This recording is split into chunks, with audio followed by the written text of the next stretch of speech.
Good morning. Good morning to all of you. Honorable facilitators of the day, CA TP Anand, CA Anurag Chaturvedi, who is also our executive committee member, CA Radhika Verma, CA Hemant Mundra, Mr. Vinay Kamath, editor of Khalis Times, our invited guest, CA Surinder Jain Saab, who will soon join us, our other past chairman, ICAI Chairman C. Naveen Sharma and Vice Chairman C. Mahmood Bangara, my dear colleagues in the Managing Committee, Surinder Jain Saab are here, dear members of the chapter, ladies and gentlemen, on behalf of ICAI Dubai and Khalis Times, we welcome all of you to the second VAT clinic. The first clinic was a super hit, and which gives us the way for this second VAT clinic. This VAT clinic is brought to you by ICAI Dubai in association with the UAE's leading newspaper, Khalis Times. ICAI Dubai Chapter's association with Khalis Times is best combination as both of these organizations have common role of acting as an intermediary between the government and the people. As it is commonly said, coming together is a beginning, keeping together is a progress, and working together is a success. We started with the last VAT clinic, we are progressing with this VAT clinic, and which together gives us a successful VAT clinic, and I think third is soon to be followed. This is the platform provided to our fellow members to come together to share and discuss VAT related issues in a focused group discussion environment where adding awareness and knowledge through Khalis Times, it can reach to the wider audience. The VAT clinic is a purely discussion based and is totally driven by the participants.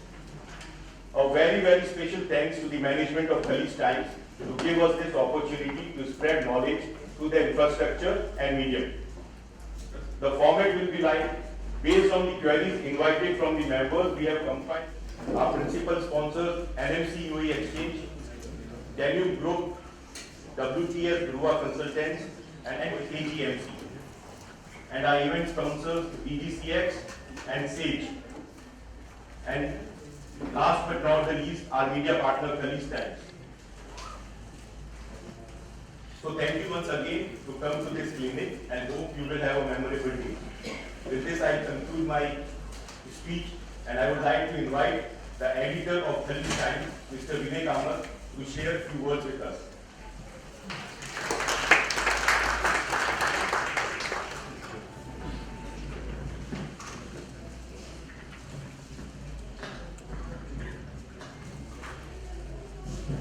Good morning, everyone. Let me welcome all of you. Specifically, ICAI Dubai chapter, my colleagues at Khalis Times, ICAI's Naveen, who have been guiding flows for this right clinics, and my colleagues, Ravina, Shishir, Constance with the staff, and all other colleagues who will be putting this event. This is our second wet clinic, and the rate at which we are going, Ravina and Khalis Times, we have decided to have wet clinics every month. The context and the direction of news is changing. News is changing to be news that one can use, whether it is specialists or whether it is ordinary readers. And they value this news more importantly than many other news that we used to think is as important. The purpose of this clinic, and I would like to thank Naveen for helping us define ourselves, is to explain that news that you can use to everyone. Explain what is going to happen in the next 12 months, not next 12 months, next 15 days, next 1 month, and to create and foster a spirit of interactivity where experts, specialists engage with you to explain a few things which did not strike you. Just yesterday we were talking about, do you have to pay VAT if you sell your car? I mean, this was the discussion that we were having for 5-10 minutes, and none of us had a definitive answer. So should you pay VAT? Should the buyer pay VAT when you sell your car, or should the used car outfit which sells car pay VAT? So these are questions that will surface as we interact with the experts here. So I won't take long. I want to thank everyone for being here, and I hope Navin, where is Navin?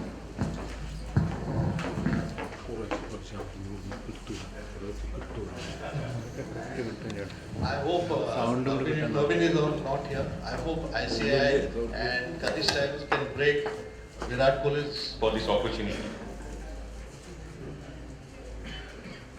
Now the next session is the chairman's address, which cannot be without him.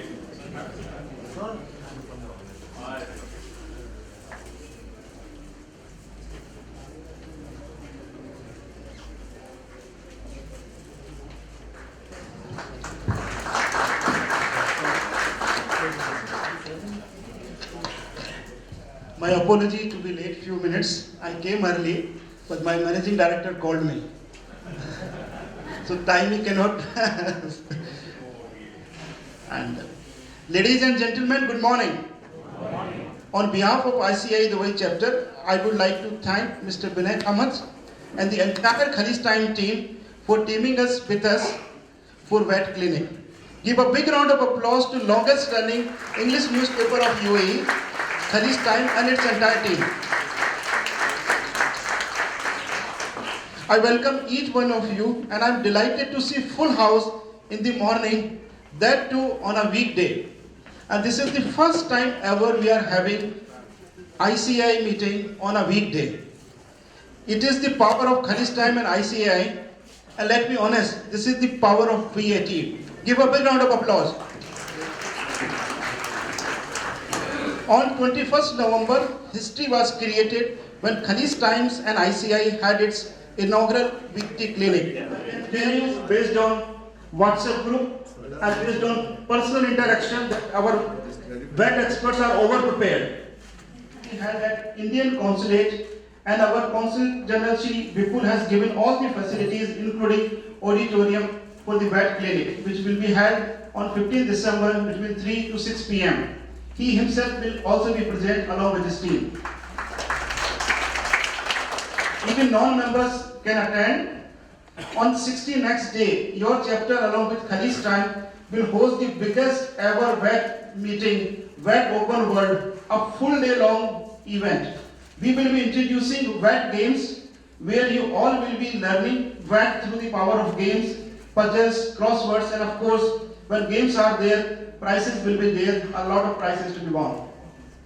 On days, we will also be launching ICAI VAT Radio, and we will be closing this month and year with VAT Cruise. Weather is nice, so we will have the VAT discussion in the middle of the sea. Coming back to today's event, our VAT experts CA TP Anand, CA Anurag Chaturvedi, Radhika Verma, and Hemant Mudha are very experienced. CA Anurag Chaturvedi will coordinate among the experts today.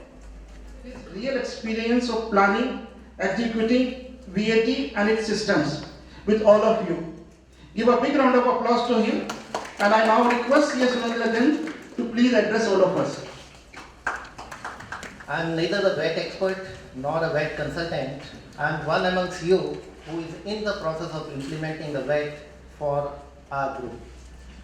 Before I get into as to what have we done and how have we planned, let me just give you a brief about the group and the activities what we undertake.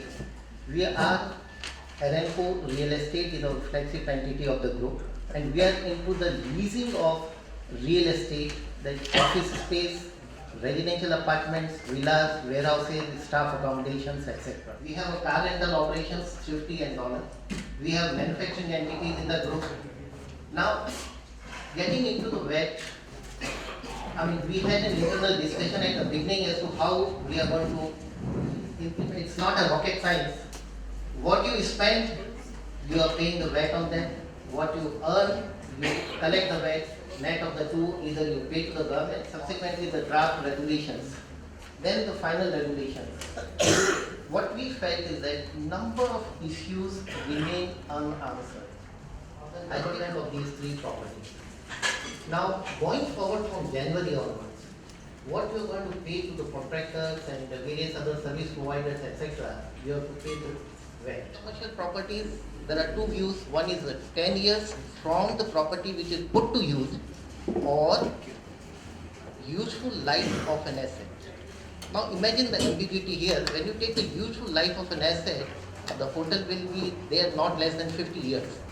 Are you going to claim that 100 million which you are going to pay from January onwards over a period of 50 years or over a period of 10 years? But the real issue is that today that is going to have an impact on your cash 8,000 along with the VAT. Now the issue, you as a contractor, you have raised an invoice of 1 million.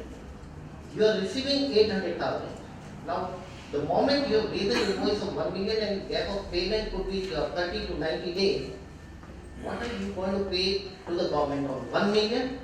Or you will wait till the certification is being received from the consultant of 800,000? Are you going to revise your invoice because you are going to get the VAT on 800,000? So there are certain issues which remain and have to pay the VAT. When the vehicles have been leased out, you are charging along the lease rent the VAT. Subsequently, after 3 years or 5 years or 4 years, when you sell the vehicle, again, can you get the VAT once you sell the vehicle? And then again, having sold the vehicle, if you are claiming, getting the VAT, you have to again go and pay to the government. Now, leasing of residential real estate. Now, once the property is ready, whatever you have spent and you have paid to the government, again, the way we go ahead and we move further, probably the first year, 2018, would be the period when we will also be learning. At the same time, government will also be enacting based on the issues which are going to be raised by us, and to see that how we can probably rationalize our processes, and thereby once we improvise on the business processes.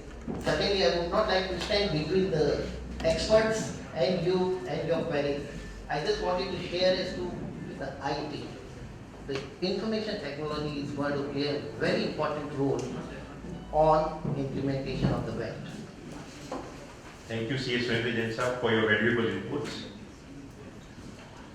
Now I would like to request our Vice Chairman, C.A. Mahmood Bangara, to briefly introduce all our 4 experts. Mr. Mahmood Bangara.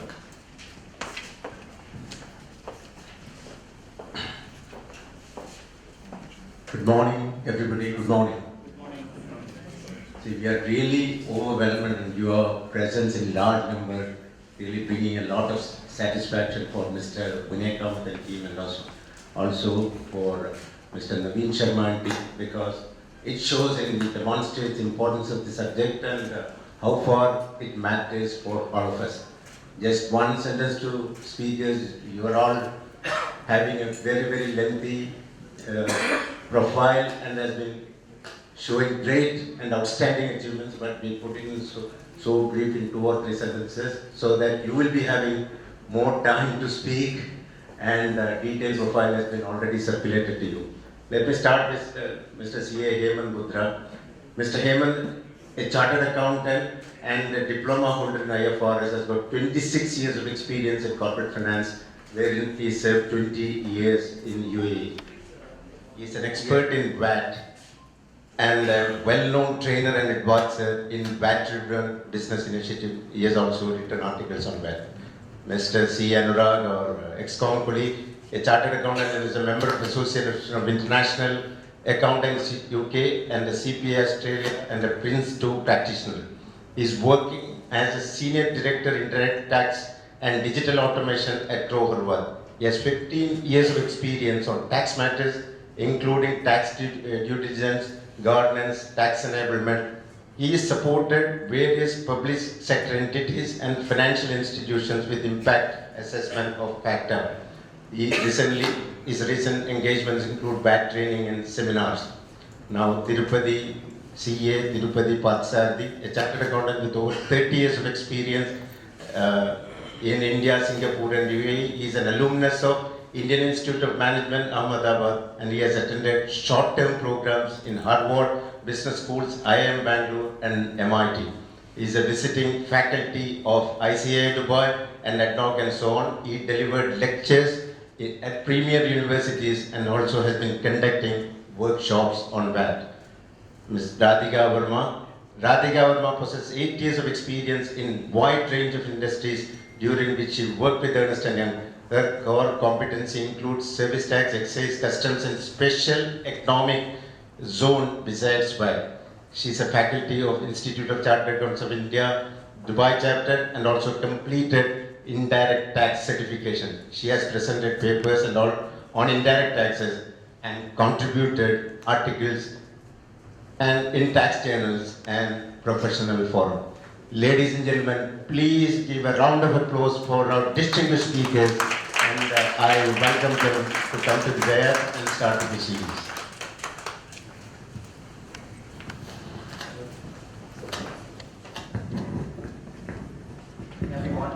Today's session, what we've done is we have received all the queries from all of you, and we try to put together those questions.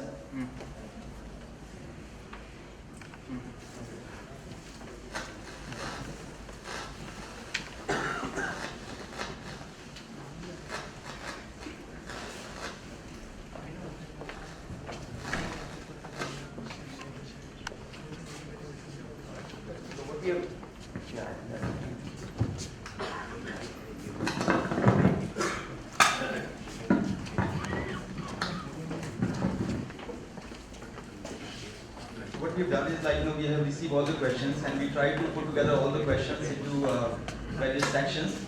We're going to talk about registration and we'll talk about export and aspect of the things. Then we talk about VAT in general. So a lot of questions which are pretty transactional in nature, so we put together those questions into the general sections. We talk about input VAT, so there will be various questions in relation to input VAT, how you can claim the input VAT, whether the input VAT will be available on certain distinguished transactions or not. Then we'll talk about designated zones. So a lot of you have questions about how the transaction within and outside and with the designated zone is going to take place. So we have put together specific sections into that. Then we talk about VAT compliance, inter-GCC, and again we'll talk about further question in VAT general. And then last we'll talk about the reverse charge mechanism. And what we'll try to do that once we have taken the 4 sections, we'll try to open the forum for the questions. So we're going to take around 5 to 10 questions, with the time permit, and then we'll have a final round of questions at the end of the session itself. So registration is one of the critical aspects. Registration is since the deadline goes there until 4 December. So I wish that you all have put together your registrations and submitted the registration. But should you not have done so, I'll eagerly request you all to submit your registration, and we'll try to answer some of the questions that you have in relation to registration here as well. So since the registration is the first step, and it's very, very critical that we put together all our effort to ensure that individual businesses like all of you need not to register your software with the tax authorities as well. Your tax software, your software, whatever you are operating, should have the capability to establish and provide the necessary information which is required as per the legislation. Again, now that example should the rental become slightly higher. We have 2 manufacturing company entities in Jewelry Free Zone, Flexible Packing and Cylinder, one in RFA Free Zone, and there is intercompany raw material transaction movement between 2 flexible entities and captive consumption movement between this. Please advise whether the pros and cons of registering as a group. Now, the group registration is basically, there are the various good side, advantages and disadvantages of registering as a group. Because once you register as a group, you have an advantage of the cash. One of the real good advantage is the cash.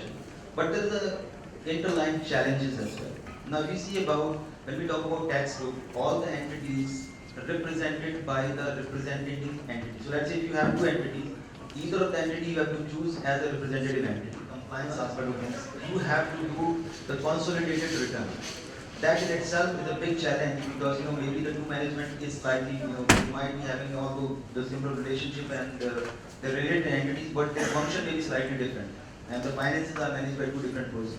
So administratively, you will not be reducing your burden, rather you will be increasing, number 1. Secondly, your system needs to be more aligned to accommodate the VAT group reporting itself. Because if you register as individually, you have to submit the return individually, and the data that is available to individual entities will be pretty easy to extract.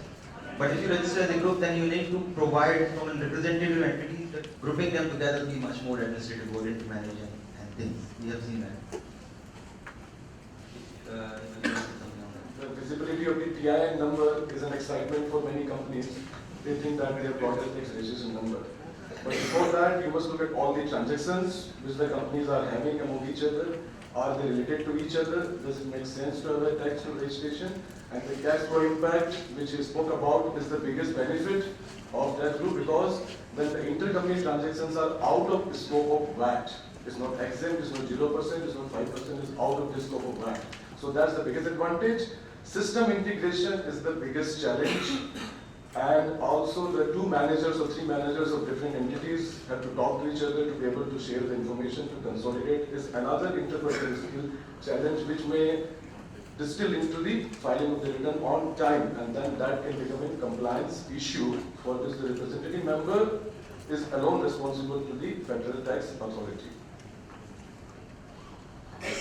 Within the tax group is outside the PGU VAT, so that is not taxable, though you provide to an exempt or to a taxable person. So that doesn't change the definition.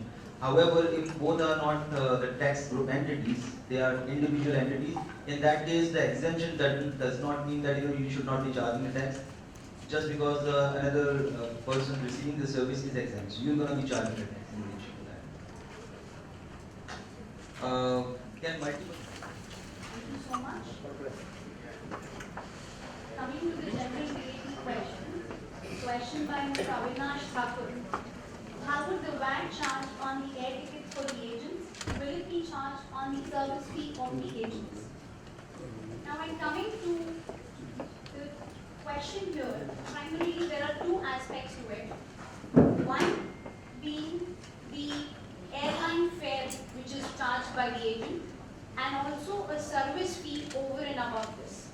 Now, when it comes to the air ticket fare which is being reimbursed to this agent, it will be treated as a principal supply of the airline. So, airline being the principal in this transaction would be liable to pay VAT.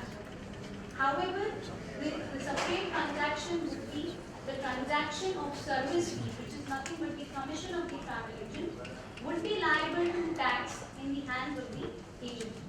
So the answer to this is the service fee will be liable to tax in the hands of the agent, and the ticket fare will be liable to tax in the hands of the airline. Moving on to the next question. I'm unable to see the name, but Mr. Virani has asked whether interest to related party to outside UAE, exempt or zero rated. Interest to related party to outside UAE, whether exempt or zero rated. Now, coming to interest financial services, that means to say provision of any loan or advances, is actually an exempt supply. Now, when you provide an exempt supply to a party outside of UAE, as per the provisions in the regulations, it would be treated as an export of service, even though it is an exempt supply. On a vice versa situation, when you are paying interest to a party outside of UAE, that is somebody outside UAE has given loan to you, in such a situation, as per Article 48, Clause 1, reverse charge would not be applicable, because reverse charge is applicable only in case of taxable supplies and not in case of exempt supplies. So no RCM applicability in this case. The next question, registered auditors will be treated as tax experts or not? While I can say I only wish, but that's not how it is. A registered tax auditor also has to ensure that he meets the criteria of a tax agent to be basically registered under the of that asset within the 10-year or the 5-year respectively, then the input tax that you claim, that will also change. Under Article 58 of the regulations, they have given the formula on how the tax has to be computed for claiming the input tax over the life of that asset.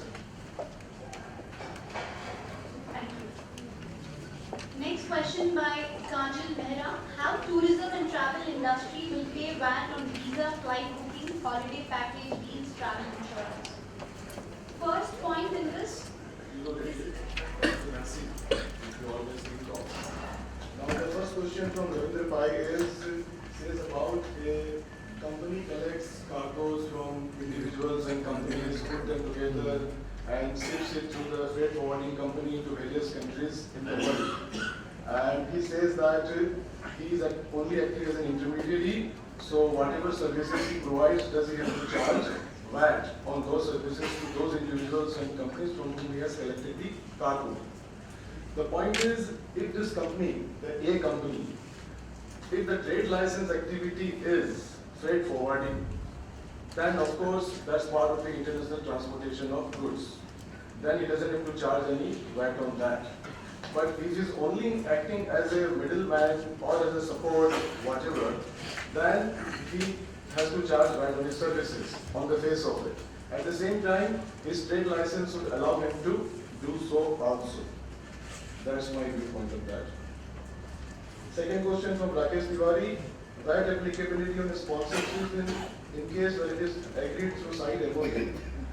Though in the related party executive regulation, it says that whatever the sponsorship percentage, that can be adjusted to arrive at the real ownership of the business. So even a 49% is equal to 100%. But the sponsorship is a service which is there, so the sponsor has to raise an invoice and he has to charge VAT and collect VAT from the owner. Freight forwarding, if you say about I'm transferring the goods from Dubai to Abu Dhabi or from Abu Dhabi to Fujairah or Fujairah to Ras Al Khaimah, so on. If we do internal movement within the Emirates as well, and even it's take offshore of